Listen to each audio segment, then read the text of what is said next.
It's such a wonderful joy to be coming together on this beautiful occasion of International Yoga Day, and with all of you as we truly celebrate yoga and wellness, and especially the role of that divine Shakti in yoga and wellness.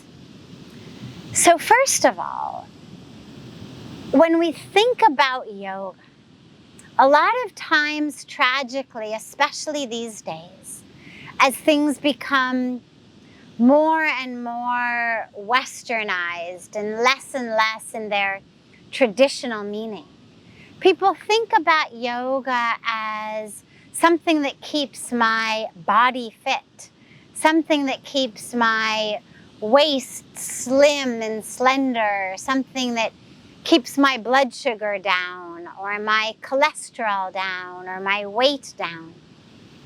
And it's great. Yes, yoga, asana practice can do all of those things. But ultimately, it's so much more. And what's beautiful is when you realize that even in the English, and then of course we'll come to the Sanskrit, but even in the English, the word health, wholeness, and holiness actually all come from the same root. This idea that health is only about the body, that it's only about eliminating symptoms, it's only about, these days, not having a fever, not having a cough, not having COVID. The idea that health is just about an absence of aches and pains or illnesses is not only very shallow, but it's also very new. The root of the word health, as I said, is the same as the root for wholeness, W-H-O-L-E, wholeness, and also the same as the root for holiness, H-O-L-Y, holy. So in the core of the meaning, in order to be healthy, we have to also experience wholeness and holiness, which means fullness, balance, union, oneness, that's the wholeness, and holiness, that deeper layer and level of spirituality, of oneness, of union. And it's so beautiful because, of course, then we look at the Sanskrit for yoga, and we know that it means union, unity. It is a bringing back together. What is it uniting? What is yoga uniting? Well, not just, my nose to my knees or my head to the ground. Yoga is uniting who I am on this tiny, temporary, physical identification level with the truth of who I am,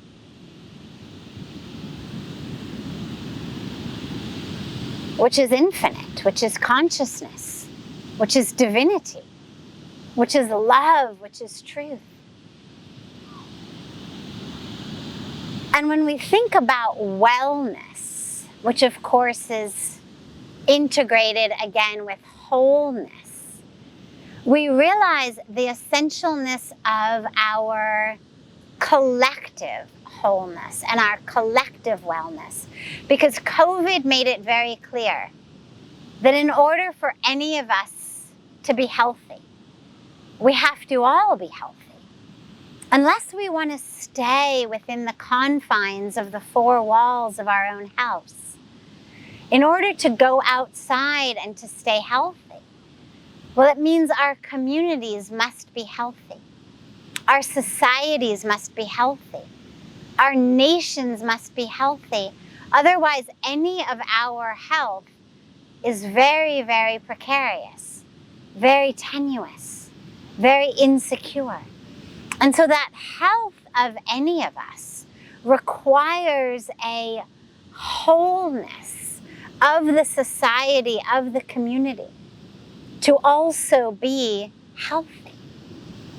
But also, when we look at a greater sense of wellness and wholeness, it means in order for me to be healthy, well, the water I drink has to be healthy. The air I breathe has to be healthy. The food I eat has to be healthy. None of us can possibly be healthy drinking water that's polluted, eating food that's toxic, breathing air that's toxic. And so for us to be truly well, the world we live in must be well. And again, yoga gives us that. When yoga teaches us the foundation of yoga as the yam and niyam, the do's and don'ts, the 10 commandments, you could say, of a yogic life or a dharmic life. Well, inherent in that is how we move through the world, how we care for the world, non-violently, right? With ahimsa, truthfully, with satya, without stealing or hoarding, with integrity in our relationships. This is the foundation of yoga, but it's also the foundation for a well and whole and healthy and holy life and society and community and nation and world. So as we celebrate International Day of Yoga, we have to remember that my wellness depends upon my wholeness, which depends upon the wellness, the health, the holiness of everything, every being in our society. This is why in our practice of spirituality, in our puja, why do we offer all of the 5 elements in our puja, right? We do any worship ceremony and we offer earth, whether in the form of rice or the form of flowers. We offer water. We offer fire. We offer air and ether. We offer the 5 elements back to the divine. Not because God needs our rice or our flowers or our water, but to remind us this very creation is holy. This very creation is sacred, and therefore incumbent upon us as part of the wholeness is to take care of it. My guru Puja Swamiji always says, when I becomes we, then illness becomes wellness. And if you look at the words, literally just the words of illness and wellness, well, they only vary by the beginning, right? Illness starts with I, wellness starts with we. The rest of the words are the same. So if you simply took the I in illness and you substituted we for I, you end up with wellness. So whether you look at it semantically or you look at it philosophically, that which we need to turn illness into wellness is to shift from a perspective of I, me, my silo, my vacuum, my little bubble, my circle, into we, all of us.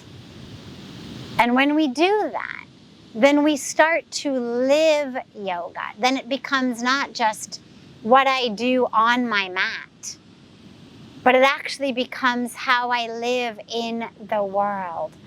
And we don't only practice asana and pranayama, but we actually take the fullness of the 8 limbs of yoga, because that is the wholeness.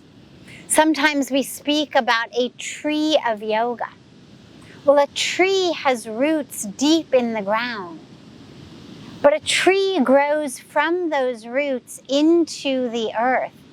And then that tree provides for the earth, whether it's fruit, whether it's flowers, whether it's water, whether it's shade, whatever it may be, but that tree is both in the earth, rooted, grounded, anchored, and it is rising into its full height, and along the way it is giving and giving and giving. And that is the 8 limbs of this tree of yoga. How are we anchored and grounded in our practices, within our own selves and in the world? Those are the roots of yoga, the foundation of yoga. And they are also what is required for a well, healthy, whole society. But then, of course, not only do we not begin with asana, but we also don't end there, because we realize there's that holiness element, right? The root of health, as I began, is the same as the root of wholeness, and also the same as that root of holiness. And of course, it doesn't matter what your religion may be. Doesn't matter what your particular tradition may be, or how you worship, or who you worship, what form, what name, no form, no name, it doesn't matter. But holiness means I recognize that divinity within myself, and I recognize it in those around me, in all of those around me. And so we move from asana and we start going inward. And ultimately we keep going inward and upward until we reach Samadhi, which is that ultimate union of the self with the divine, that ultimate wholeness in which we realize there's no place I end and you begin, which of course then brings us in a full cycle back to yam and niyam, because if there's nowhere I end and you begin, then whom to steal from? Who to lie to? Who to harm? Who to abuse? What to hoard? What to covet? It is all one. And it is all infinite. And so it's a rising from the roots into infinity. And it's a circle, a whole beautiful infinite circle of awareness. And as we look at the role of the divine Shakti in that, the role of women in yoga, for yoga, of yoga, well, you just have to look at a yoga class these days, a yoga teacher's training these days, to realize what a huge percentage of students and teachers are women. Women are a beautiful gift to yoga. Yoga is a beautiful gift to women. And I think, again, it's a cycle. Through the practice of yoga, women are able to understand, experience, embody a fullness of the self that maybe many of us weren't able to before. There's so many issues that women have with our bodies. Whether it's a shame of the body, whether it's a sense that the body should be different in some way, thinner, fatter, taller, shorter, fairer, darker, more covered, less covered. We've got so many complexes. And yoga brings women into such a beautiful balance with our physical bodies, but also with our subtle bodies, with that energy that flows through us, that sacred energy that flows through us. And it provides us such a beautiful way to connect in balance, in wholeness, in holiness, from the very tissues and bones and blood and parts of our body that may be thinner or fatter or fairer or darker or older or younger than society may tell us they should be, but to recognize the perfection of that and then to share that with others. And throughout history, women have played such huge roles. Remember, we're not talking just Hatha Yoga. We're talking Bhakti Yoga. We're talking Gyan Yoga. We're talking Mirabai. We're talking Anandamayi Ma. We're talking the beautiful yoginis, the Bhaktis, the Gopis. We're talking Radharani. We're talking all of those embodiments of love, of service throughout history. So women, Shakti, have played a huge role. And by the way, it's not only as teachers, as founders, it's also as the women, with the rishis, with the sages, in so many crucial, beautiful ways, teaching, inspiring. In our Vedic tradition, wherever there is the divine masculine, whether Brahma, the creator, Vishnu, the sustainer, Shiva, the dissolver, well, there's the divine feminine right there, that Shakti, making it happen. The creation, Shrishti, feminine. Nature, Prakriti, feminine. So the role of the divine feminine, both embodied as actual human women or embodied as Mother Earth, Mother Nature, or as the divine Mother Goddess, has played a huge role and continues to play a huge role today in the learning, in the teaching, in the sharing, in the spreading of yoga.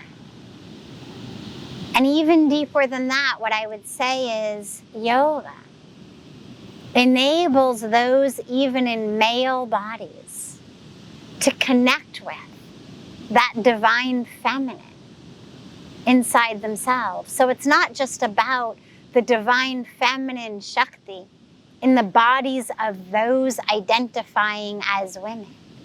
It's the presence of the Shakti in all.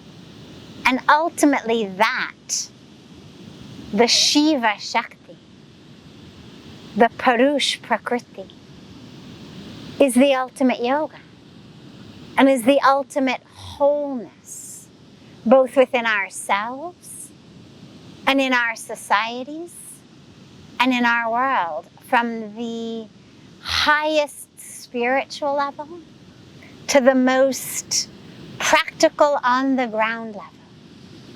When we balance the energies within us, we become balanced and we bring balance to the world. So all of my sisters, my brothers, all of you, it's such a joy to join you together at this beautiful time, on this beautiful day. Let us together celebrate yoga, union, that full embodied health, wholeness, holiness that is possible only when we embody and celebrate that divine feminine within us, along with the divine masculine within us. And that beautiful yoga of them.